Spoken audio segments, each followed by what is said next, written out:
It's the morning of September 1st, 2025, in the Bocas del Dragón, the mouths of the dragon. A 15-mile series of straits separating Venezuela's Paria Peninsula with the western shores of the island of Trinidad. It's a key criminal transshipment point, whether for drugs heading into the Caribbean, the US, and Europe, or people smuggled from a life in one of the world's most repressive dictatorships to what they pray will be freedom, perhaps in the land of the free itself. Which is why the sight of a 40-foot speedboat barreling along the ocean's surface with the power of 4 200-horsepower engines isn't that strange. Far less than on this particular morning and on this particular vessel sit no fewer than 11 people huddled around a collection of barrels. Fish? Maybe. Drugs? Likely. See, Venezuelan media reports that the speedboat has come from San Juan de Unare, a sleeping fishing village at the very frontier of the Venezuelan state. Not only because beyond it lies little but jungle, but because it is poor and remote, 300 miles east of the capital city Caracas, across some of the least accessible terrain on Earth. That's why tiny San Juan de Unare, population of just a few hundred, has for 2 decades turned into a hotly contested cartel plaza, ground zero for cocaine, cannabis, and people smuggling routes out of Venezuela. Pirates, their tempers trained in the depths of Chavista prisons, going to war for pride, turf, and trade. In 2018, in a town just down the road, a 2-day gun battle between rival gangs, one of them, the feared Tren de Aragua, had left 78 men dead, dismembered, and rotting in the tropical sun. The victor's spoils? The fishermen. Their offer? Run products for us, or you die. In San Juan de Unare, says reporter Rone Risques, I saw it with my own eyes. There was a town taken over by drug trafficking. The speedboat rattles on. Are those on board narcos, pirates, or migrants? Nobody will know for sure. Because, as it rattles on, the US is watching via a drone that hovers ominously overhead. The boatmen steer their vessel around, perhaps aware they're in grave danger. It doesn't matter. Moments later, ordnance clatters into the boat, either from a military helicopter or a Reaper drone. The boat explodes. Everybody on board is dead. San Juan de Unare is in mourning, reads the caption on one TikTok video of the attack, likely from Venezuela. May those fathers who entered that world out of necessity so their families can live a little better, rest in peace. Trinidadian leaders are less forgiving. The pain and suffering the cartels have inflicted on our nation is immense, says its Prime Minister. I have no sympathy for traffickers. The US military should kill them all, violently. American officials follow suit. Earlier this morning, on my orders, US military forces conducted a kinetic strike against positively identified Tren de Aragua narco-terrorists, writes President Donald Trump in a post to Truth Social. It occurred while the terrorists were at sea in international waters, transporting illegal narcotics heading to the United States, he adds. Venezuelan President Nicolas Maduro denies the claim. He would, of course. But it's soon clear this strike is just one of many, as the White House conducts no fewer than 21 attacks on vessels coming out of the Bolivarian Republic. Operation Southern Spear, as it will be dubbed, is in many ways a Cold War throwback, when White House officials led expeditionary campaigns under the banner of counter-narcotics. Just ask Manuel Noriega. But is Venezuela really shipping synthetics that are killing almost 80,000 Americans each year? Is the Tren de Aragua really an international drug trafficking empire conducted by the Maduro regime? Is Washington using drugs to topple one of its biggest foes? Is this really all about oil? And what the hell is the Cartel de los Soles, the Cartel of the Suns, anyway? This is the Underworld Podcast.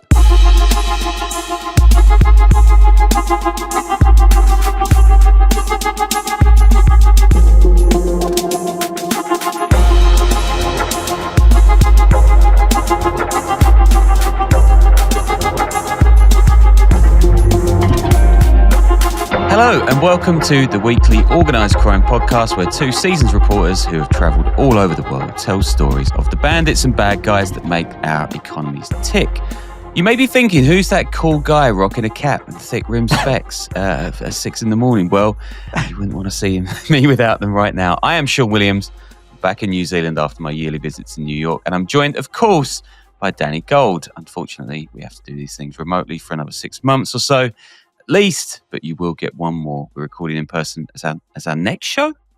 No, it's the previous one. I think we just switched the things, but this one will be interesting because I think my sound will be. I'm upstate, so I'm not out of the studio, and forgive us if my sound is off, but that's okay because Sean's gonna lead us on a fantastic journey. Oh, that's so kind of you. Yeah. And one more thing. Happy Ashes to those who celebrate. I mean, honestly, like, we were in New York bars last week and it was all just like, who's going to get Scotty Boland? Will Zach Crawley actually play proper shots? Danny, chill out, mate. Like, it's getting a bit boring now. I still don't even know if you're talking about like cricket or rugby or some other sport that Quidditch. I don't even know, dude, what you guys do over there. Yeah, it's the Ashes. But as we're recording this, something very embarrassing happened to England, so we're not going to mention it anymore. Anyway, before we kick off today's show, I should mention we have a special 20% off all merch, which you can bag at our website, which is underworldpod.com with the code Underworld. Did I get that right? Yes, you did. Congratulations. Okay. That's for the holidays, yep. I think through the new year. Happy holidays. Kwanzaa? I don't know what it's called. Anyway, and a reminder to head over to Patreon where we have a whole bunch of bonus interviews, extra show material, notes, reading lists, and more for the price of what I can now honestly say is half of a coffee in Brooklyn. And please let us know if there's stuff you'd like to do there, plus anything else at our email, theunderworldpodcast@gmail.com. Anything else? Yeah. So as you guys may have noticed, we have ads. We also have a Patreon for bonus stuff like we're talking about. We make money off it. We would like to make more money off it. But unfortunately, Blue Chew doesn't return our emails anymore on account of Sean, trying to lure them in as a sponsor with some homemade videos. That's got us banned from a lot of websites. But the Patreon itself... Yeah. The Patreon itself has stopped growing for a second. So we want to know what would actually get you to sign up for it. Like, what if for every episode we add an additional 20 minutes of bonus material? What if Sean did the bonuses without his shirt on? Let us know in the comments on Spotify and YouTube, or email us at theunderworldpodcast@gmail.com. Or should we just start selling courses, Sean? Should we teach a course? A step-by-step process to doing long-form articles, I can bake documentaries, and podcasts. Like, I don't know if my conscience would allow me to convince someone to go into journalism. But anyway, it's a long update. And also, we're going to do an AMA for Christmas, New Year's week. So send us questions if you have them. And now, sorry for the delay. Let's get on with this episode. Yes, I'm not going to do top list shows because I've got some tattoos that should never be seen. But I know it's pretty tough to keep up with the news cycle. I mean, I'm a journalist and I barely bother myself at the moment. But right up there is the increasing tension between the US and Venezuela. The airstrikes on vessels in the Caribbean, just like the one I mentioned in the cold open just now. It's gunboats and aircraft carriers stationed just outside of Venezuelan water. It's all kind of talk about regime change, ground invasions, and it's all being led by claims that the Venezuelan government, either through the Tren de Aragua, which we've covered on this show previously. I'm sorry, what was that? To Carolina. Can you say it again? The Tren de Aragua. Carolina is my Spanish tutor, and I truly apologize to her for that. Just do it one more time. Tren de Aragua. Beautiful. Yeah. It's like poetry. Or this, thank you very much. This other group called the Cartel de los Soles, the Cartel of the Suns, is flooding the United States with drugs. The White House says fentanyl, which accounts for around 75 overdose deaths per year. It's probably going to go down again this year. 75,000. 75,000. Yeah, something like that. I think out of the total 80-something thousand. It's going down, though. And it's coming down. It's coming down, which I'll mention later on in the show, actually, because it's quite interesting there. A lot of this stuff with Venezuela is just confusing as hell. You've got the President Donald Trump telling the CIA to conduct covert operations in Venezuela. Like, okay, what's new? Threatening to blow the place up. You got Marco Rubio, Trump's Secretary of State, saying the Venezuelan President Nicolas Maduro is the, quote, terrorist-in-chief of the Cartel of the Suns. You've got Maduro singing John Lennon's Imagine in Caracas, which I think we can hear now. Alfred Nazaret, ¿cómo era la canción de John Lennon? Imagine us people.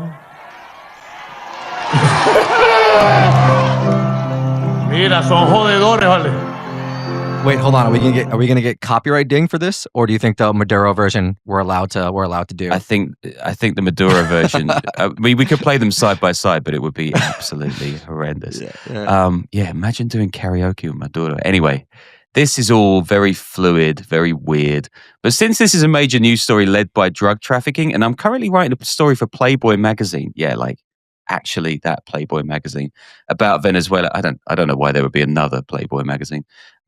It would be silly not to unpick what's going on for you guys. So today we will get into the Tren de Aragua and its rival, and we'll get into the Cartel of the Suns, Venezuelan drug trafficking, and perhaps more importantly, some of the backroom politics and economics driving all of this. Yeah, and I've actually got a great Cartel of the Sun story I'll tell a little bit later about a friend I made in jail when I gave a talk in a jail in DC. But that story, but we'll save that for later. Yeah, that's going to be really cool. So this is super interesting stuff, guys. And don't worry, we're not going to be whinging about socialism or capitalism. This is a show about facts.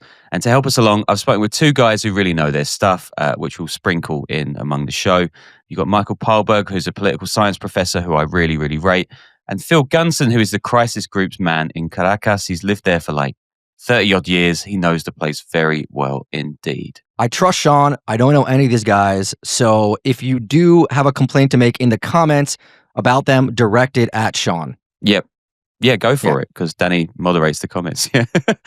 This is journalism. It's exciting, so let's crack on. I guess the first thing to note here is that for the most part, none of this is particularly new, right? Some variation of this situation has gone on since 1992, when Hugo Chavez made his first attempt at a military coup, followed by a second in 1993, before he finally took power of Venezuela in a 1998 election and transformed the nation into his socialist utopia. In fact, it's been going on a lot longer than that too. Here's a pretty incredible 1993 edition of the TV show 60 Minutes called The CIA's Cocaine. A ton of cocaine, pure cocaine worth hundreds of millions, is smuggled into the United States. Sound familiar? Not the way this ton of cocaine got here. According to what the former head of the Drug Enforcement Administration told Mike Wallace, this drug shipment got here courtesy of what he calls drug trafficking by the CIA in partnership with the Venezuelan National Guard. While rumors of CIA involvement in drug trafficking have circulated for years, no one in the U.S. government has ever before publicly charged the CIA with this kind of wrongdoing. And it's not the kind of accusation anyone in government would make without thinking long and hard. Let me understand what you're saying. A ton of cocaine was smuggled into the United States of America by the Venezuelan National Guard? Well, in cooperation with the CIA? That's exactly what appears to have happened. Until last month, Judge Robert Bonner was the head of the Drug Enforcement Administration, the DEA. And Judge Bonner explained to us that only the head of the DEA is authorized to approve the transportation of any illegal narcotics like cocaine into this country, even if the CIA is bringing it in. Let me put it this way, Mike. If this has not been approved by DEA or an appropriate law enforcement authority in the United States, then it's illegal. It's called drug trafficking. It's called drug smuggling. So what you're saying, in effect, is the CIA broke the law. Simple as that.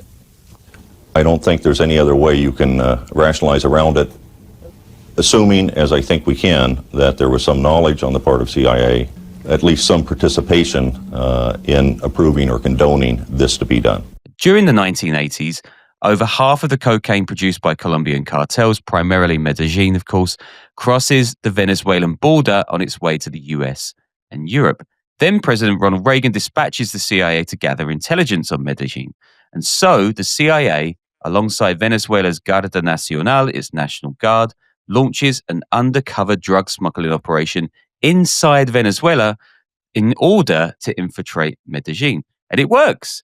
And the CIA acquires over a ton of coke, which is stored at Venezuela's intelligence HQ in Caracas. And can you guess what happens next?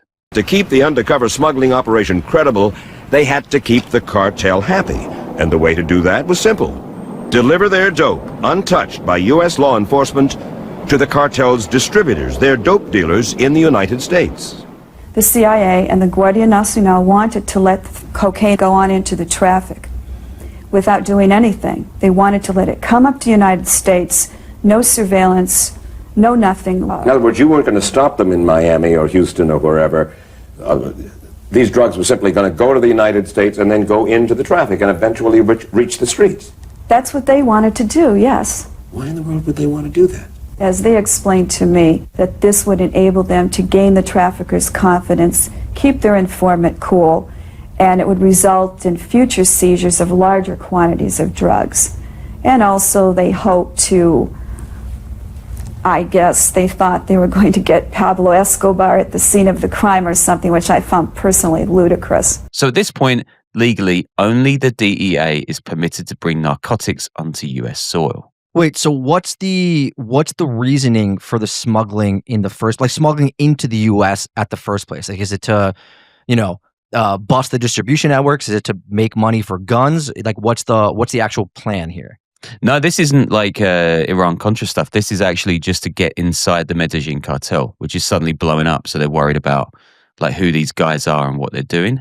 So the idea is you got to do the whole thing in order to get the good intel. And when the CIA station chief in Caracas says he wants to smuggle over a ton of Medellin product into Miami from Venezuela, the DEA says, not on your Nelly, which means no, Danny, no goddamn way. And you know what the CIA does? Well, yeah, of course you do. We all do. At first, the drugs won't fit through the door. Like, they literally will not fit through the door of the 707 the officials have commissioned for the job, which is kind of funny. And then when they do fly into Miami, Customs seizes it and traces it back to the Venezuelan National Guard.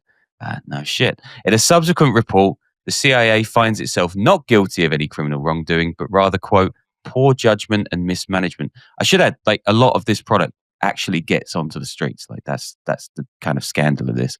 2 CIA officers stepped down, and all charges against Venezuelan participants are dropped, perhaps because the intel this whole thing gleans is proper top drawer stuff. Wait, so what happens with the intel? So you're going to hear in the video that all they got was like 2 truck drivers in the end. They didn't get anyone up top in Medellin at all. What intelligence was generated by the shipment of this 1,000 to 1,500 kilos? Controlled or uncontrolled? Bastante positiva. It was very positive. Really? ¿Sí? Who did you finger? What did you find out? Está detenido actualmente. Right now, a truck driver and a truck that were trafficking drugs into Venezuela are under arrest. There was another truck, and 2 similar van types were also caught. So what you're saying is that you captured 3 or 4 or 5 truck drivers. I'm asking about intelligence in the United States that was generated by the actual shipment of these kilos into the United States. Ahora, si aquí en Estados Unidos, Now, whether or not here in the United States they arrested anyone or the intelligence gathered was useless, that is the responsibility of the Americans. I guess what this whole thing shows is that the Guardia Nacional in Venezuela were corrupt. The CIA made at best made a massive mistake. A ton of drugs got onto the streets in Miami and elsewhere. And it kind of shows how kind of corruption at the highest levels in Venezuela and the US allows the cocaine industry to thrive from Colombia to Venezuela and on to the US, but also Europe, right? And it's in that same year as the 60 Minutes investigation, 1993, that we get the first mention of something called the Cartel de los Soles, the Cartel of the Suns. It's a term coined by Venezuelan reporters after 2 anti-narcotics chiefs there are investigated for their role in the drug industry. Each of these guys has a single sun insignia on his epaulette, hence the phrase Cartel of the Sun, singular. When higher-up commanders are fingered in this investigation who have 2 suns on their epaulettes, the phrase shifts to Cartel of the Suns, plural. According to Insight Crime, 3 major factors result in an increase in Venezuelan officials' involvement in cocaine. Now, first is the United States 1999 Plan Colombia, which pays the Colombian government billions of dollars to go after cartels and left-wing paramilitaries like the FARC who are shipping products through the region. We've mentioned them in this plan in many other shows. This pushes the guerrilla groups over the border into Venezuela. Second, in 2002, the Colombian government opens peace talks with the FARC, forcing them out of their safe havens in the jungle south of the country again pushing them into Venezuela in some parts. And third is an attempted coup against Hugo Chavez in 2002, which actually forces him out of power for 2 days before he wrestles control of the country back. Now, this forces Chavez's attention away from combating drug cartels and towards punishing coup plotters and putting out a bunch of other economic fires in its aftermath. Guys, the holidays are almost here. You know what that means. It's gift time. If you still have names on your list, do not panic because Uncommon Goods makes holiday shopping stress-free and joyful. Thousands of one-of-a-kind gifts you can't find anywhere else. You'll discover presents that feel meaningful and personal, never rushed or last minute. These are like high quality, unique. A lot of times they're handmade or made in the US by independent artists or small businesses. Every gift is going to feel special. I think I showed you guys last time I had that hot sauce collection from across the US. I don't have it anymore because it was so good that I finished it. But Uncommon Goods, it has something for everyone. Moms, dads, boyfriends, girlfriends, kids, teens, book lovers, sports fans, foodies. There's all sorts of like food and drink stuff there. Gardeners. It's got great stuff. And every purchase you make there, they give $1 back to a nonprofit partner of your choice. They've donated more than $3.1 million to date. So don't wait. Make this holiday the year you give something truly unforgettable. To get 15% off your next gift, go to uncommongoods.com/underworld. That's uncommongoods.com/underworld for 15% off. Don't miss out on this limited time offer. Uncommon Goods. We're all out of the ordinary. uncommongoods.com/underworld.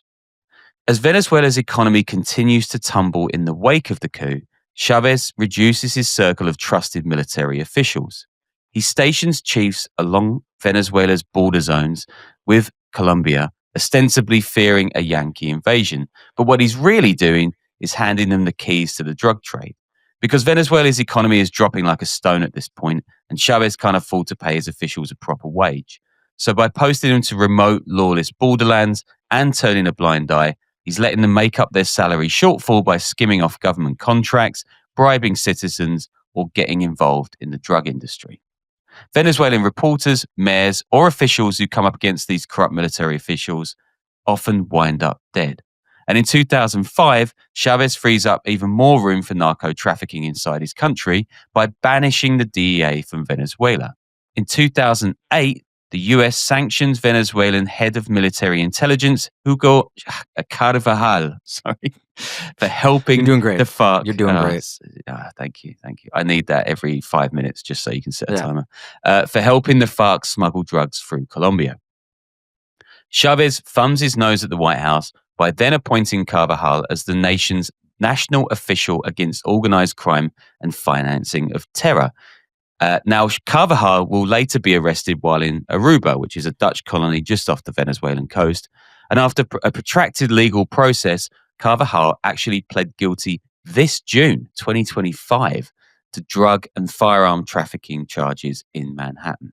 Now, in your professional opinion, do you think Chavez was ever just railing a couple lines at his desk? Didn't he used to do like 8-hour radio addresses? I mean, nobody not on cocaine can talk for 8 hours. That's just a fact. No, and people on cocaine can talk for a lot longer than that. So yeah. My professional opinion is that I agree.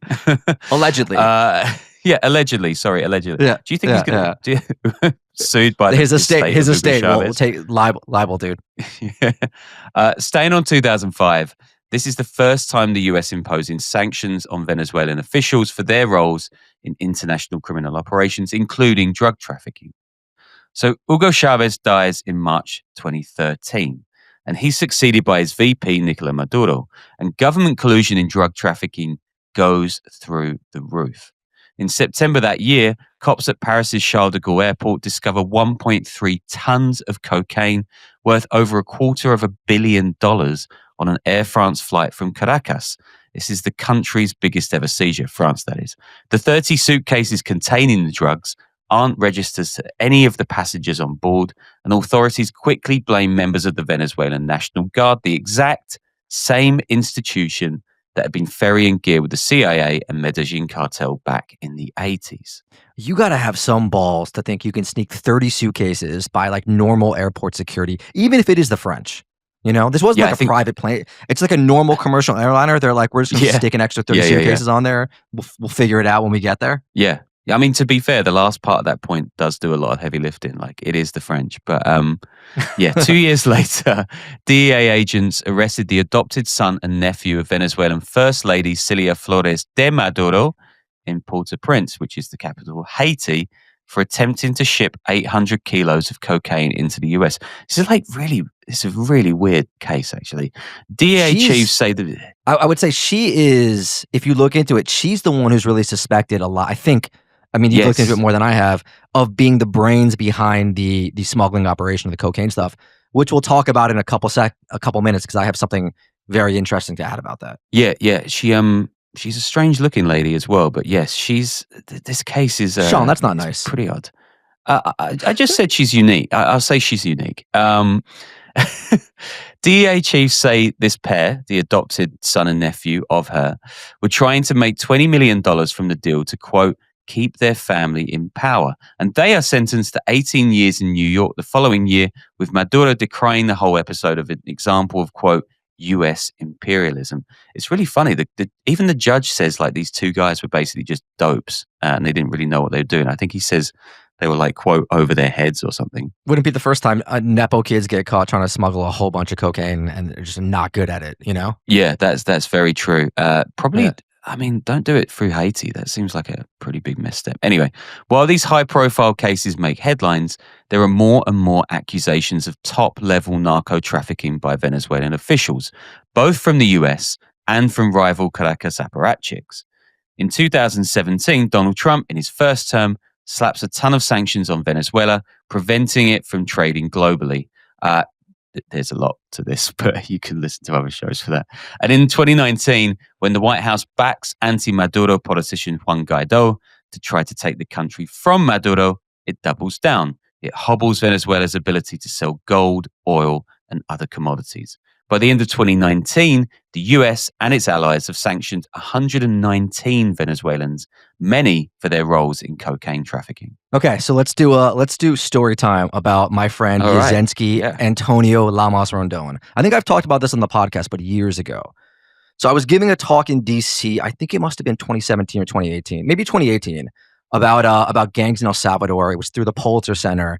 So they kind of send you around to do talks. And as one of the side quests, I went to a DC jail to give a talk. And it was one of the jails where it's kind of like, not people just sentenced to under 2 years. It's where serious people are either waiting to get out or waiting for their cases to play out. Great time had by all. Everyone loves me, of course. I make a bunch of new friends. But there's one guy in the class, doesn't say much. He's kind of in the corner quiet, but he's wearing like a kippah, like a yarmulke. Which if you know anything about DC jails, like that's they've got heavy with the black Muslim gangs there. If you're going to be solo wearing a kippah there, you got to be like a bad man. Like you're not messing around. Some people in prison or in jails will pretend to be Jewish to get kosher food. I think Kurt Calabrese, who I've also spent some time with and we talked about with the Chicago outfit stuff, when he was there, he told me he did that because the kosher food was that much better. But this guy was not doing that, right? When the class ends, he comes up to me. His English isn't great, but we're able to communicate. And he introduces himself and he's like, we should talk. What's your whatever? We start trading letters for a while. So this guy was busted in Colombia. He's Venezuelan. He was busted in Colombia with the help of the DEA, I think in 2016, arranging massive coke shipments, then extradited to the US in 2017. Now, he's a former army captain for the Venezuelan Air Force, I believe. He's said to be a pilot and a one-time bodyguard for Maduro's wife, who is, like we said to be, I think, some of the brains behind whatever you want to call the Cartel of the Suns, but the coke smuggling operation out of Venezuela. So this is not a guy like someone you want to play with. Like he's the kind of guy who could get away with doing that in a DC jail. So we exchange info. He ends up becoming like a pen pal. Like we trade letters, probably like 10 or 15 letters each for years. He's telling me a story that he has all this info, all this stuff, that he wants to like expose the Maduro regime. that he also wants me to help him get a rabbi to go to the jail and all that sort of stuff. I think he actually ends up doing an interview with Reuters. He kind of like implies that he didn't mean to, and he was kind of tricked. He was going to tell me whatever. But I don't know. He was a high level guy in that operation, in whatever you want to call the Cartel of the Suns, which we'll get into, responsible for hundreds of drug shipments. They say he turned state evidence. We lost contact maybe 2 or 3 years ago. And my assumption is that he is probably in WITSEC somewhere. I don't know, but he's definitely testifying for a lot of these trials and a lot of these officials, helping them build the case. But I don't know. It was just a fascinating sort of side situation that I found myself in. But very, very nice emails. Very nice guy. And I hope he's doing all right if he's out there, you know? Yeah, I mean, that would make sense given there's a bunch of like really high profile prosecutions. Yeah. Of like, right? You know this though. I've told you. We talked about this. Yeah. Also, do get the kosher or halal options on flights because they actually have decent food and you get them before everyone else and then you can go to sleep. That's my big tip for this show. Good advice. Yeah. Yeah. Anyway, so this huge round of sanctions, right? 119 Venezuelans, many of whom have been sanctioned for their role in drug trafficking. Despite this, it actually seems like, from a lot of the sources that I've read, that Maduro had cracked down on Venezuelans' role in the narco scene by 2019. So that year, the DEA reports that 74% of US-bound cocaine comes through the so-called Eastern Pacific route. That is from the coasts of Colombia and Ecuador. And another 16% comes from the, quote, Western Caribbean route, and that means Central America. So you have Panama, Costa Rica, Nicaragua, Honduras, Guatemala, Belize. The area the DEA calls the Eastern Caribbean, which includes Colombia's northern coast, Venezuela, Guyana. You're supposed to say Guyana? I think someone said that. Guyana and Suriname. Shout out to my super Anand, great guy, Guyanese. Nice. He doesn't get enough of a shout out in this show, but he never gets it. He doesn't get enough credit, but we want to make sure that when we can, we give him proper respect. Props. And Suriname, that corridor comprises only 8%. So here is an excerpt from a brilliant piece by Guacamaya editor Elias Ferrer, who I spoke to for my Playboy article recently that is going to be out in spring, I think. Anyway, quote, for 2018, it was estimated that 210 metric tons of cocaine moved through Venezuela. This figure, while it is high, is marginal compared to other routes. 2,372 tons were trafficked out of Colombia directly. Since 2013, when Maduro rose to power, the two routes have maintained a ratio of 9-1. Simultaneously, that same year, more than 1,400 metric tons transited through Guatemala, a much smaller country, while the Mexican land corridor is estimated to have moved 2,000 metric tons by the State Department. So is this just to the U.S. are we talking about here, or does that include... No. Because I was going to say, I think a lot of the Venezuelan stuff goes through... Well, not a lot. I mean, I don't know what the number is, but I know that Trinidad is a very popular transshipment point for Venezuelan cocaine because it's, however many dozens of miles off the coast of Venezuela. Yeah. And when I was down there in like 2014, that was big talk about how the Venezuelan gangs were starting to move stuff through Trinidad into Europe. Like that was the more popular route for the cocaine that was coming into Trinidad. So I wonder, but you're saying this is total, not just in the US. This is total, yeah. And I'm going to do a show in a few weeks about Suriname, which is really this crazy topsy-turvy story. It's going to be really cool. But most of that and the stuff out of Venezuela, like you say, goes through Trinidad, parts of the Caribbean, then it actually heads across the Atlantic into Europe. So it's not actually the US is not the major destination. Yeah. So this is total. So I would assume that a very small amount of that is then getting to the US. It's actually amazing. Like if you don't know that part of the world, like I don't really, Trinidad and Aruba and Curacao, they're just like, you could throw a stone and hit them from Venezuela. It's pretty crazy. Yeah, huge issue there. Not just with, I mean, I think I talk about it a little bit later, but not just with drugs, with like women being trafficked there, or at least, and they're having issues with people fleeing, like refugees from Venezuela, guns coming into. I mean, it's a big problem on the islands. Yeah, we're going to get into some of that when we talk about the Tren de Aragua as well, because that's what their kind of cash cow is. So in short, even if you go by US official sources, Venezuela plays a pretty small role in the cocaine trade. However, this doesn't stop the first Trump administration from bringing the alleged cartel of the Suns to the center of policy in March 2020, when it indicts Nicolas Maduro, several of his officials, and leaders of Colombia's FARC for, quote, narcoterrorism, adding that, quote, the cartel of the Suns comprises high-ranking Venezuelan officials who abused the Venezuelan people and corrupted the legitimate institutions of Venezuela, including parts of the military, intelligence apparatus, legislature, I can't even do English words now, and the judiciary to facilitate the importation of tons of cocaine into the United States, which I guess, is not untrue. The State Department offers a $15 million reward for information leading to Maduro's arrest, which is kind of funny, and side note, encourages a ton of US mercenaries and PTSD-riddled military tough guys to go into Venezuela to attempt to grab Maduro themselves, which then leads to a wave of hostage diplomacy and a bunch of other crazy stuff. But I'll save that for the magazine piece you can read out next spring. We'll probably do like a bonus show on that as well when it comes out. Trump goes, in comes Joe Biden. Not a huge amount changes, except that the US Coast Guard gets increasingly successful in stopping boats trying to ship cocaine through the Caribbean. In January 2024, in fact, a Coast Guard team deploys on a US Navy ship and intercepts a vessel carrying almost 400 kilos of the drug, opening fire on its crew and killing one crew member.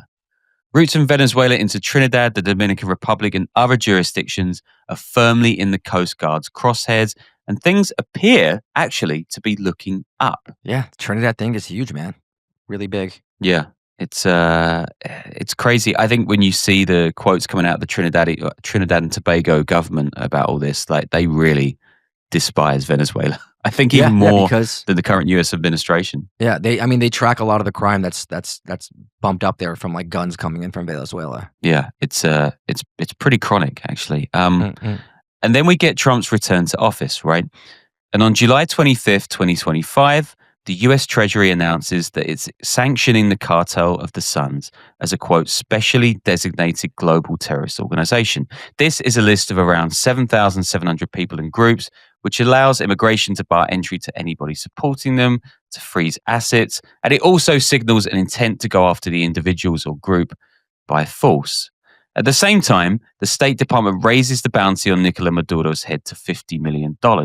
But here's the thing. Neither the DEA nor the UNODC has mentioned the Cartel of the Suns as an actual cartel, like CJNG or the Gulf Cartel. In the DEA's case, between 2017 and 2025, it has mentioned the Cartel of the Suns precisely 0 times. And it has mentioned Venezuela over the same time period a total of 49 times in reports, compared to 428 for Colombia and 592 times for Mexico.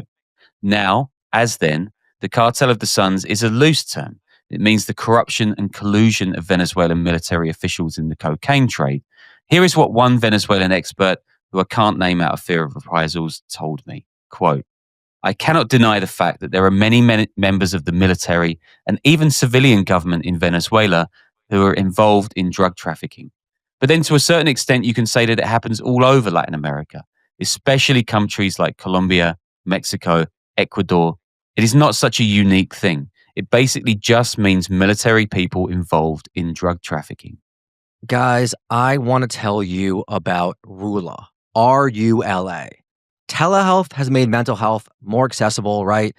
But finding the right therapist and scheduling and the high cost, it still holds people back. And I think we've talked about it before with the jobs that me and Sean have done, how important therapy has been for us. And it could be for you as well. So Rula makes quality care easy and affordable with most insurance plans accepted. That means the average copay is just $15 per session. That is 1.5 per session, which is incredible. It supports you every step of the way, Rula does, connecting you with carefully vetted providers, helping you make real progress. Go to rula.com/underworld to get started today.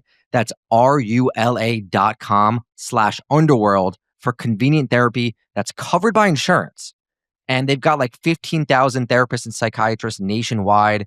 You can find a personalized solution and the right therapist for you based on your needs, preferences, and state requirements. In-network covered care for most major insurance plans, which means you pay as little as $15 per session. But depending on your benefits, your copay could be as little as $0 per session. That is zero, guys. Zero, which is like, I mean, there's no excuse anymore not to be getting therapy. And here you're going to get quality care. It's just, they're committed to seeing you succeed, right? And helping you reach your therapy goals. It supports every aspect of your mental health journey, from therapy to medication management, with its diverse network of licensed, experienced professionals. Ruleless therapists and psychiatrists make it easy for you to get the care you need. Thousands have already trusted Rula to support them on their journey toward improved mental health and overall well-being. Head on over to rula.com/underworld to get started today.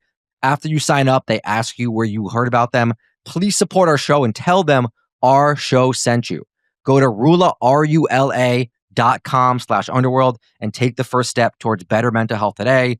You deserve quality care from someone who cares. I actually, I should find a psychiatrist at the moment. I didn't realize they had psychiatrists on staff too. I'm actually probably going to go sign up for Rula right now. You guys should as well. And here's Michael Pahlberg, who's been following this stuff for many, many years. No one claims that it is an actual cartel as we understand the term, as in a unified criminal organization. It is a form of journalistic shorthand to describe a phenomenon which is real, which is corruption within the Venezuelan government and specifically the Venezuelan military. That has been well documented, including drug-related corruption. So it, insofar as it is useful as a term to describe this thing that involves multiple actors and a network of sorts that creates a permissive environment for military and government officials to profit off the drug trade, that is real. But the idea that it is a unified criminal organization with a single leader at the top, whether that is Maduro or his number two, Diosdado Cabello, or anyone else, is not something that even the DEA or the CIA or any other any intelligence reports suggest.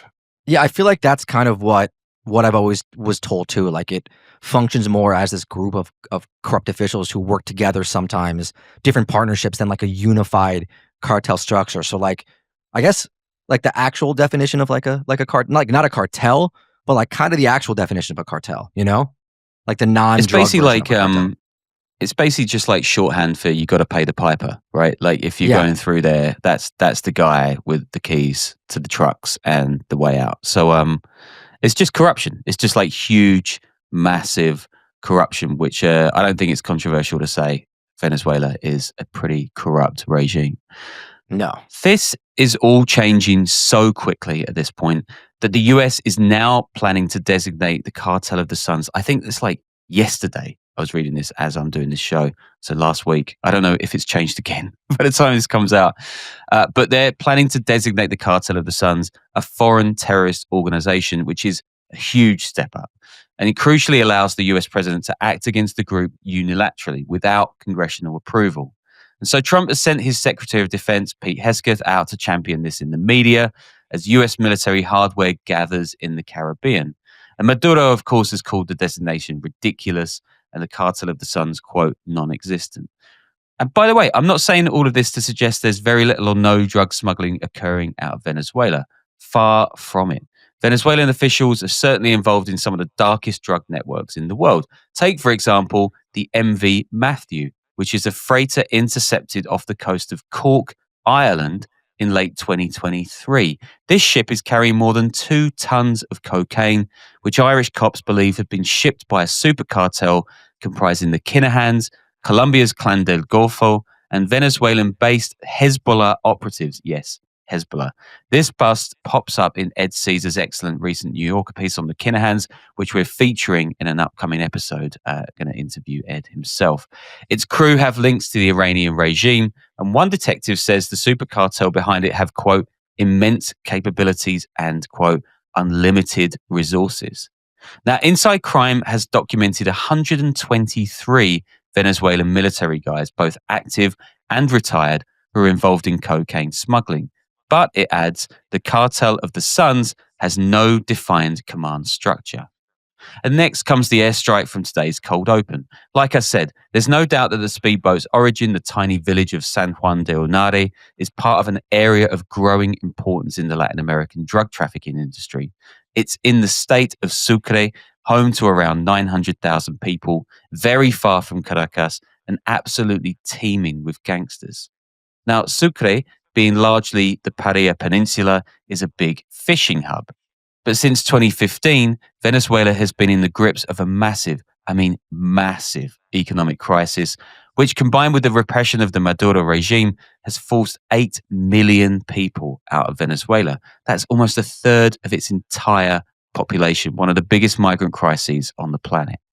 Fishing revenues have dwindled, and whatever tourists braved it out to Sucre years ago have pretty much disappeared today.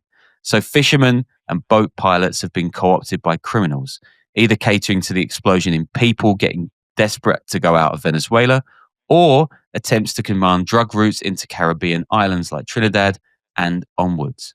In February 2025, Venezuelan officials seized almost 800 kilos of cocaine in a single operation in Sucre. For years, it's been common for locals to trade in euros. Such has been the prevalence of drug smuggling from the region into Europe. The US, like we said, plays a relatively minor role in this trafficking, and Sucre definitely is not a source of fentanyl, as the White House alleged. Here's Michael Pahlberg again. So in terms of the drug itself, fentanyl famously does not come from Venezuela, does not come from Colombia. It's a synthetic drug. The fentanyl that makes it to the US primarily goes through Mexico, but is made with precursor chemicals coming from China. Increasingly, it's just being made in the United States itself because it's an entirely synthetic drug. You don't need to traffic it. Probably if you make it more deadly to traffic drugs through ocean corridors, then they'll move those corridors to land, but then eventually it'll probably just lead people to just make it more in the U.S. In terms of the cocaine, so currently the cocaine market in the U.S. is shrinking. Cocaine use has been dropping in the U.S. In comparison to opiates like fentanyl, and where the cocaine market is booming is Europe, and to a slightly lesser extent to Asia. And so that's why we're seeing these changes in terms of smuggling routes. So most of it doesn't go through the Caribbean anymore; it goes through the Pacific, and that both goes to the U.S., but also it'll go to China. It will go through the Panama Canal to Europe, and that's one reason why the explosion of violence in Ecuador over control of these Pacific smuggling routes.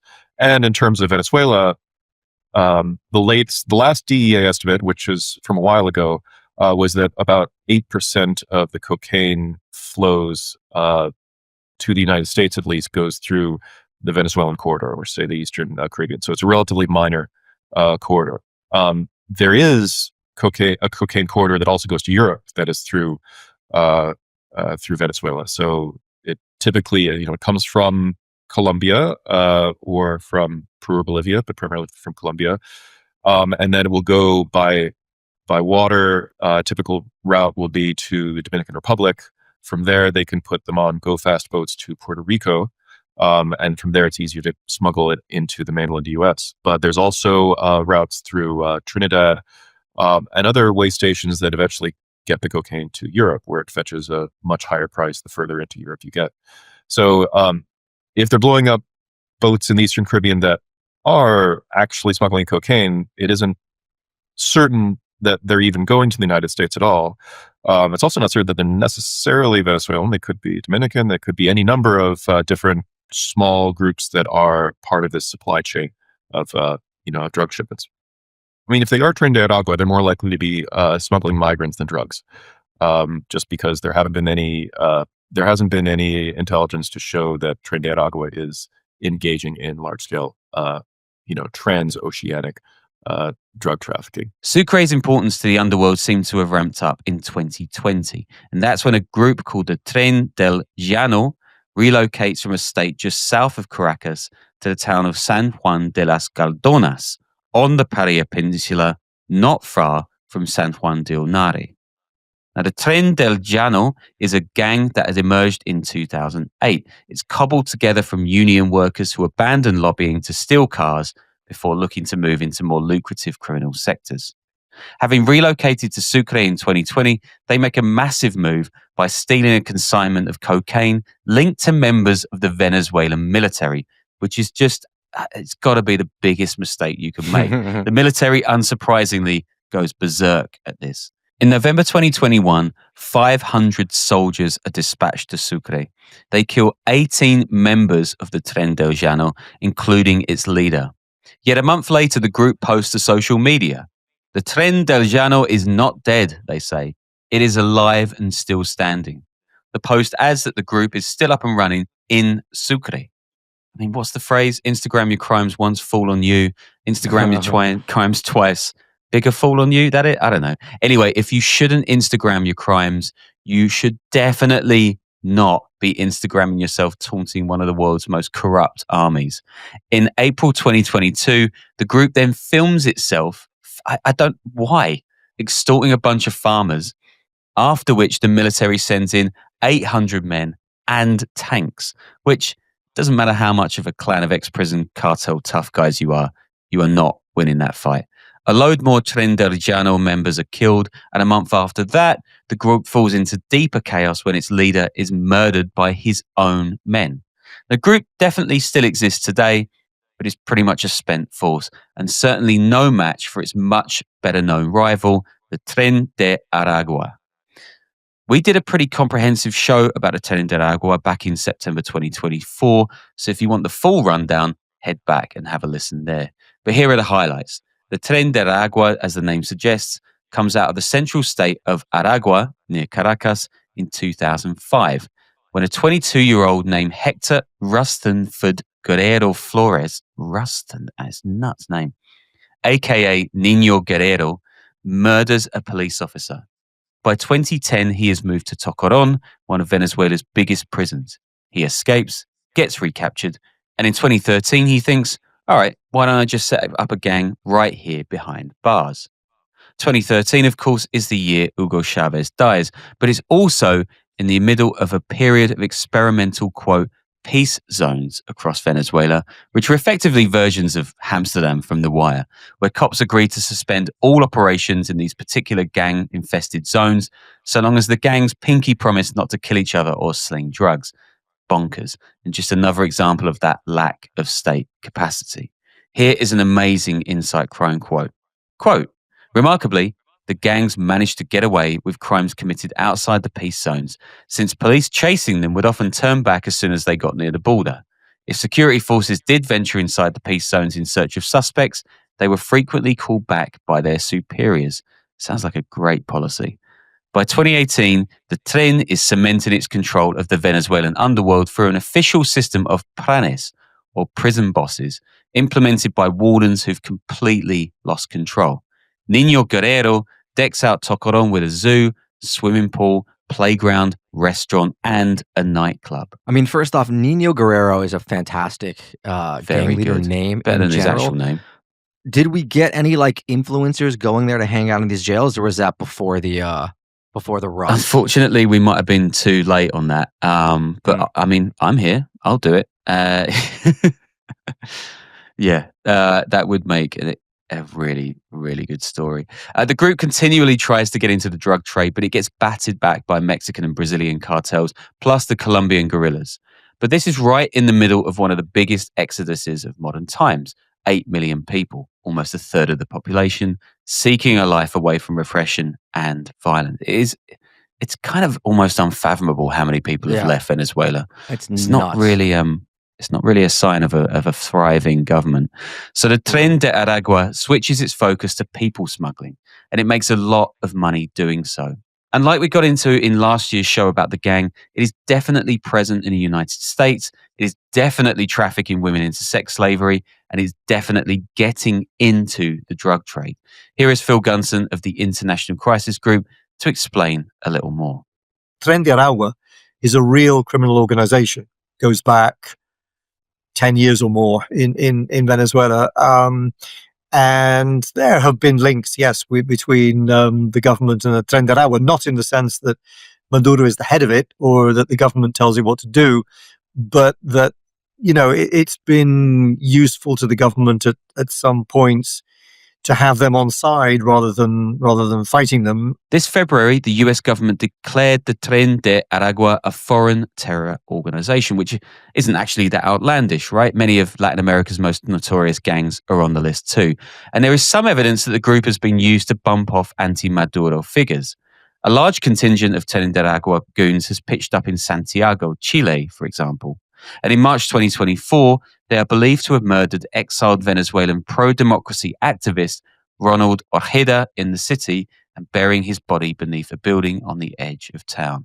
There's definitely an episode to be done. I think David Patriarchos has done some good work on this too, but all these stories now of I guess it's been going on forever, but it just seems like there's a lot more recently of states using street gangs essentially to kill off dissidents or do what could be considered sort of political acts, Yeah, I'm doing sure. that. I'm doing those episodes on Sweden's gangs and the Iranians were using them. India, we did a show recently, right, with the spies were using India. Gangs to bump off Sikh separatists and stuff like that. It's fairly common. Yeah, it definitely seems in that example at least that some Venezuelan officials were kind of dispatching these bad guys to do some really bad shit. But like Phil Gunson just said, the idea that Maduro actually leads the group, that's clearly a nonsense, right? Both the CIA and NSA have denied this too. And it seems more as if the designation allows the Trump administration to better justify it and speed up the deportation of Venezuelan migrants, which actually has been done by invoking this Alien Enemies Act of 1798, which itself was created in anticipation of a war with the French. It's a shame that never happened. Oh, buddy, there's still time. There is. Come get me, plea, like in football. Anyway, what's probably closer to the truth is that the Tren de Aragua has pushed its competition out of key transshipment points like Sucre, thanks in part to its own ruthlessness and in part to fights between other groups like the Tren del Llano and the military. So Insight Crime recently visited the region, including San Juan de Onare, and has found that the Tren de Aragua still partly governs the area. Quote, residents told Insight Crime the group imposes justice, discouraging robberies, ordering young people to paint public buildings and clean markets, and even monitoring shops to prevent price gouging amid Venezuela's renewed inflation. The thief holds back from stealing. The crackhead prefers to beg, a resident said. That sounds like some sort of ancient Chinese proverb or maybe a campaign slogan. If I'm elected, the thief will hold back from stealing and the crackhead will prefer to beg. It's kind of catchy. It's very catchy and the kind of thing that I'm sure if I submitted that to an editor, they'd be like, let's just hear that audio file. Anyway. Yeah. Could the boat blown up on September 1st from the cold open have been piloted by Tren de Aragua gangsters? Maybe. Of course it could. But if so, that would make it far likelier that the crew was ferrying people than drugs. After all, if you were loading a boat with high-value cocaine, why would you also have almost a dozen people on board? It doesn't check out. Anyway, here's Phil Gunson again.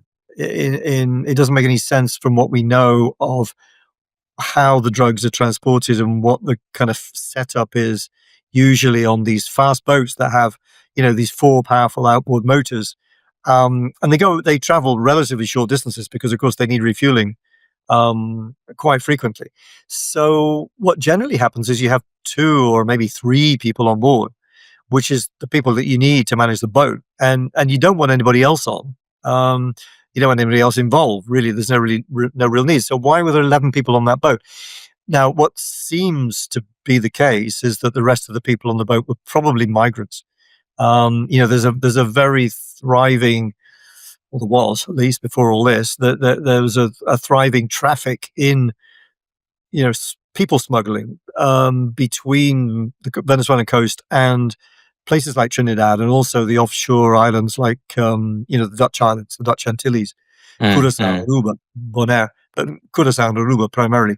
And so it seems entirely plausible that this was about smuggling migrants, maybe not smuggling drugs at all, and certainly not smuggling fentanyl. I mean, if the US has any evidence that fentanyl is being smuggled from Venezuela, it would be a first. I'm not going to litigate the legality of these strikes. Like, that actually seems incredibly straightforward, but it also strays into territory we would prefer to avoid. The New York Times has interviewed the family of one guy hit on a strike in September 15 from the city of Santa Marta in Colombia, very nice place, who've hired a US lawyer to prepare a claim. Good story. It's on the reading list for Patreons. There's a ton of interesting pieces that I've read for this. The Tren de Aragua are definitely a growing force. They're incredibly violent. They're venal. They are very bad guys. But are they major drug traffickers? Definitely not. And are they led by the Venezuelan state? Again, no. I'm going to close out today's episode with some more economic palace intrigue stuff about why the White House is doing this and why now. Because this is important stuff. And please, if you feel like commenting on this bit, just don't. Right? Just listen to the show and then don't comment. Firstly, what's really important to understand is that there's a big split in the Trump administration over Venezuela. I mean, you can read this stuff in the news, guys, like it's out there. On one side, you have Marco Rubio, who, partly because of his Cuban-American background, is more this neocon, anti-communist kind of guy. There's, at least on surface level, a desire to deliver Venezuela from the ills of socialism with him, regime change, pretty old school stuff. And then there's a guy named Richard Grenell. I don't know how well known he is in the States. Like, is he always on the news? People know his name. People know his name. Okay. People pay attention. Yeah, he's a long-time Republican official. He was a PR guy. He actually campaigned for Viktor Orban. Trump nominated him as ambassador to Germany in 2018, where I came across him. And let's just say, from my sources, he had a combative approach to diplomacy, which isn't that bad in Germany. Sometimes the Germans need to stick up their ass. In 2019, Grenell gets appointed as special envoy for Kosovo and Serbia peace talks. And by 2020, he's the acting director of national intelligence. I think everything you hear about him is like, he's kind of like insanely career oriented. When Trump comes back, Grenell hopes to be the Secretary of State, but loses out to Rubio. But instead, Trump names Grenell as his envoy for special missions, which is a blank slate. It's a job title that doesn't really mean anything on paper. But what it does mean is that Grenell is Trump's attack dog around the world. From getting Andrew Tate out of prison, really, to allegedly negotiating with Russia on gas pipelines. And it's also involved trips to Caracas to be Trump's line of communication with the Maduro regime. Grenell has advocated for flights returning Venezuelan migrants home from the US, which he's been pretty successful in, actually, in return for hostages in Venezuela. But crucially, he's also secured a carve-out for the US oil giant Chevron from Venezuelan oil sanctions. Now, I'm not going to go too deep into all this stuff. You can listen to the Daily or something, I don't know. But here's the basics.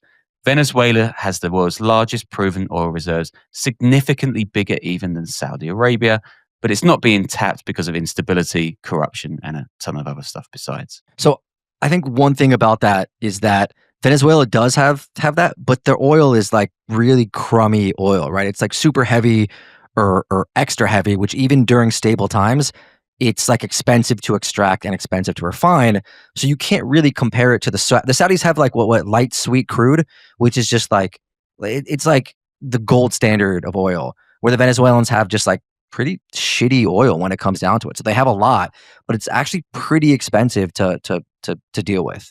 That is true. However, when people are looking for alternative logistics for oil, it's like really, really attractive because they don't do it offshore. It's all onshore. So it's like just under the ground, which makes it way cheaper. So I think a bunch of companies have been trying to get into Guyana, but it's all offshore and it costs tons of money more to like dig it out, basically. That's from what I understand. Well, that's another, like the Guyana-Venezuela beef over that oil. Is that's super interesting.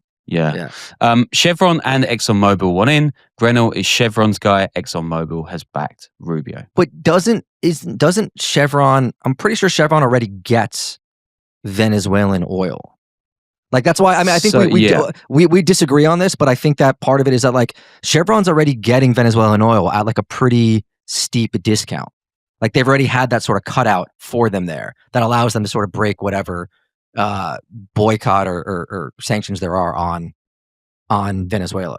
They have, yeah, and a bunch of other companies are also in Venezuela. I think Repsol. There's tons. There's like loads of companies there. I think the important thing is that Exxon is not, right, and I think Exxon piled a bunch of money into Guyana. So there's kind of like this oil company proxy war. I'm not saying it's like the old days, where they're going in and like building railroads and kind of. Well, I don't know. Anyway, Grenell and Rubio are could battling use some for railroads. Trump support. Yeah, they could use some railroads actually. Get a couple roads in there, get them paved. Yeah, yeah. The Chinese did in like all over Africa. They just built roads and used it to extract all the. I'm just saying, Venezuela could use some roads. Pretty well for China. Yeah.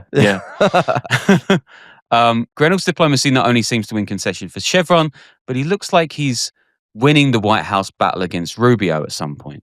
And then Rubio just goes all in, right? And he sells the idea of drug trafficking as a reason to strike Venezuela. And Trump likes it. Here is one DC insider I interviewed recently. Again, no names. This stuff is all pretty crazy, palace intrigue stuff. Like I said, quote, anybody who knows the region will know that the narco-terrorist designation was at best thin. And if you know the details of it, it's just bullshit. But yeah, Rubio was able to get Trump from saying, I just want the oil, to saying, yeah, okay, get rid of the guy and give me the oil. So yeah, I disagree that I think oil is the main motivation for this for someone like Rubio. I think obviously the alignment might end up like he's aligned with Exxon, right? Exxon wants in and whatever. And I'm sure, you convince Trump that there's resources to get, but like, I think Rubio sees this. He's a tried and true, like a true believer in anti-communism, right? He's a Miami Cuban, I kill communists for fun. I don't know why my Scarface accent is Russian. It's even Russian.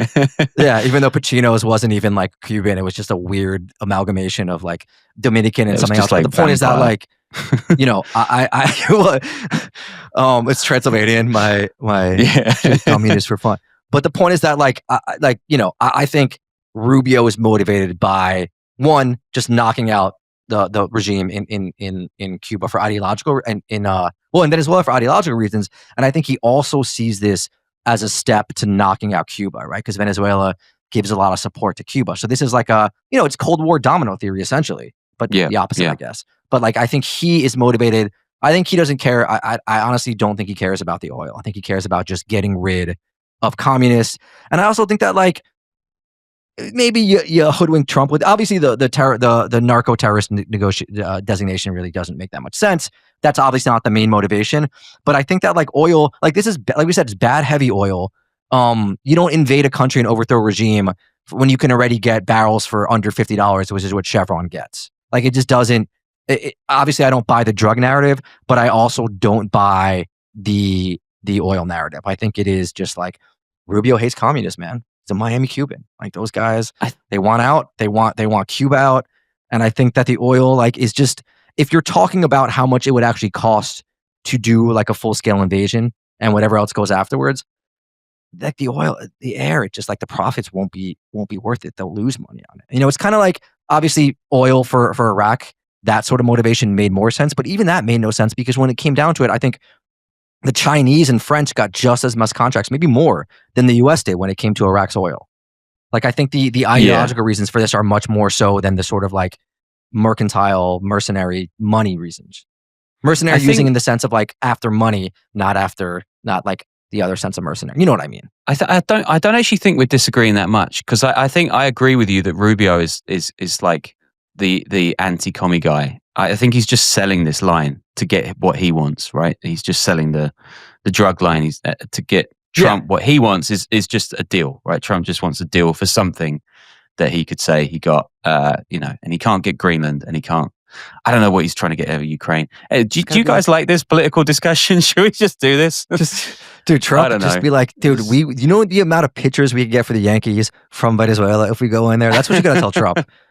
We will have the best baseball team in baseball. You know, that would be, genuinely, that would be one of the best ways to do a feature about Venezuela, is to go in with like a scout and do like a story about the whole country, but just through scouting for pitchers. It would be incredible. I got to assume if you're a great baseball player in Venezuela, you've already escaped and made the trip. No? Do you think there's still great baseball players? I mean, there's got to be maybe some that are 15-year-olds or some shit. Yeah, I don't know. But I'm just saying to editors, I will be in Latin America next year, and I do like baseball. So hey, I know a guy at Sports Illustrated that I did that article about the Big Papi Ortiz attempted assassination. We'll make it happen for you. I'll introduce you. Cool. All right, let's do it. Yeah. Anyway, sorry. Okay. Continue. Anyway, if you want to know more about this, there's a great piece of the Washington Post about the Rubio-Grenell split, and there's a story from El País about Chevron versus ExxonMobil in Venezuela. Again, both on the reading list, which you can get for just a couple of bucks a month. But while this is the kind of stuff we don't normally feature on the show, it's incredibly relevant, right? Because it is the palace struggle leading policy about Venezuela, and it's itself being led by drug trafficking, either by corrupt Venezuelan officials or the Tren de Aragua, which is all pretty crazy. So my final point in all of this is that the counter-narcotics angle pushed by Rubio is actually pretty inspired, right? Because while it's patently untrue that the Cartel of the Suns is a real cartel, or that these groups are shipping anything other than cocaine, the actual number of OD deaths in the US is going down year on year, partly because of drug seizures and partly because of increased education about fentanyl, a greater presence of anti-OD drugs like Narcan across the board in American cities. So even if this narrative falls apart, Trump can say, hey, I stopped all these boats and fent deaths are down. So it's kind of a darkly genius way to approach the issue. So, Sean, what you're saying is that we've won the war on drugs and drugs lost. Yeah, drugs. Yeah. We can conclusively say that for the first time on this show. Anyway, so I hope that was useful, guys. It was a bit of everything thrown in today, and I will have a more conventional crime story next time. In the meantime, don't be like the Tren del Llano. Don't Instagram your crimes, and thank you for listening. And yeah, seriously, guys, let us know if you want those bonus episodes that are more like, we do interviews now with journalists, but if you think that something like 20 minutes extra on every episode or most episodes would be the kind of thing that would convince you to sign up for Patreon, let us know. If not, also let us know. Sean Shirtless, let us know. And for all your holiday needs, underworldpod.com merch, code Underworld for 20% off all those glorious goods.